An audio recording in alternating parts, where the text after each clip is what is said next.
जैसे कि आप जानते हैं हर साल जैसे ही ज़ोजिला बंद होता है उसके बाद हमारी करगिल कुरियर सर्विस जो है N32 वो शुरू करते हैं। तो इसी साल भी जैसे अभी रिसेंटली ज़ोजिला बंद हुआ है तो आपने देखा होगा ड्यूकॉम साहब ने और हमारे यूटी एडमिनिस्ट्रेशन ने गवर्नमेंट ऑफ इंडिया के साथ टेकअप किया है कि 17 तारीख से हम जो N32 सर्विस है वो करगिल के लिए शुरू करेंगे। तो 2 दिन करगिल टू जम्मू और जम्मू टू करगिल रहेगा और 2 दिन श्रीनगर टू करगिल और करगिल टू श्रीनगर रहेगा। इस सिलसिले में जो पहले की एक्टिविटीज़ थी जैसे एलओज अपॉइंट करना, एएलओज अपॉइंट करना, वो हमने कर दिया ऑलरेडी। ऊपर जो एयर टर्मिनल है हमारा वहाँ पे मेंटेनेंस करना, साफ़ सफाई करना वो भी हो गया है। रिसेंटली हमारी टीम भी जाके आई थी। एयरफोर्स की तरफ से था कि जो एयरपोर्ट अंदर जाने के लिए रास्ता है वहाँ पे हमारा स्पीड ब्रेकर्स होने चाहिए, तो वो भी शायद से लग गए, हमने बोला था उनको लगाने के लिए।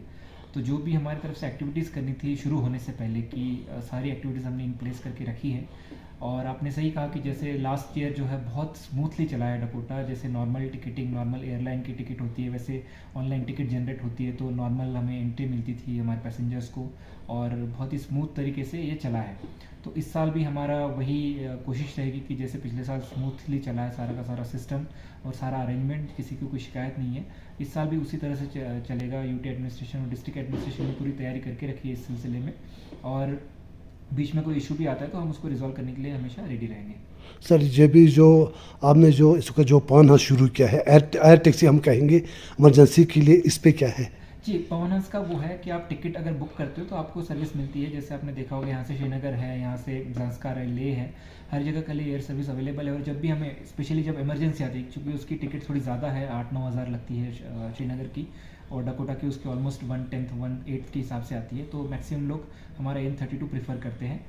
चॉपर लेकिन जब भी पेशेंट की इमरजेंसी हो या किसी को 4-5 लोग हैं जिनको जाना हो इमरजेंसी की वजह से और जो टिकट दे पाते हैं, तो जैसे ऑनलाइन बुकिंग करते हैं तो वैसे हम हेली सर्विस ऑर्गेनाइज करते हैं यहाँ पे। सर इस पे इसी N32 को लेके इसको सारी करगिल हमारे देखने वाले सवर्स को आवाम को आप क्या मैसेज देना चाहेंगे? जी, मैं यही मैसेज देना चाहूँगा कि इसको अच्छे से यूटिलाइज़ करें, बिकॉज एडमिनिस्ट्रेशन ने बहुत ज़्यादा एफर्ट किया, स्पेशली सिविल एविएशन डिपार्टमेंट ने जो ऑनलाइन टिकटिंग सिस्टम शुरू किया है। बाद में हमारे एलओज हो, एएलओज हो, एडमिनिस्ट्रेशन पूरी तरह से हो, यहाँ पे भी सारी अलग अलग डिपार्टमेंट उसमें काम में लगे रहते हैं। तो ये सारी आपको सहूलियत पहुँचाने के लिए, विंटर्स में राहत पहुँचाने के लिए हम सिस्टम चलाते हैं। तो इसका अच्छे से फ़ायदा उठाइए और जो ऑनलाइन टिकटिंग सिस्टम है उसका भी पूरा फ़ायदा उठाइए, बिकॉज अब पहले जैसा नहीं रहा है, आप भी जानते हैं उसको। पिछले साल भी हमने पूरे स्मूथली चला इसको, तो इस साल भी आप सारे, मुझे पूरी उम्मीद है कि आप सारे इसका बेनिफिट लेंगे। बट इसको अपनी सहूलियत के जो सिस्टम है उसकी तरह से यूटिलाइज़ कीजिए।